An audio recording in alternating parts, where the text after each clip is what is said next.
మన ఉత్పత్తులనే కొనండి, దేశ ఆర్థిక వ్యవస్థను కాపాడుకుందాం. అంతర్జాతీయంగా అస్థిరత పరిస్థితులు, మూడో అతిపెద్ద ఆర్థిక వ్యవస్థ దిశలో భారత్.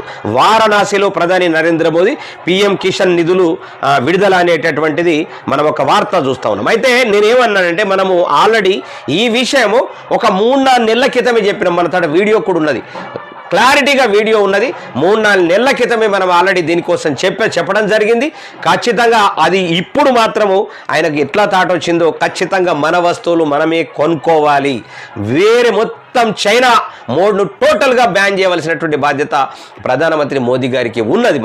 మరి అన్ని ప్రతి విషయంలో మన ఇండియా ఏదైతే ఇండియాలో తయారవుతున్నదో దాన్నే వాడుకునే విధంగా, మళ్ళీ అది కూడా మరి చైనా మోడ్లా కాకుండా ఎట్టి పరిస్థితుల్లో భారతదేశంలో ఈ ఏదైతే ఆరోగ్య సమస్యలు వస్తున్నాయో వాటి వల్ల ఏదైతే మనము వస్తువులు వాడుతున్నామో ఆ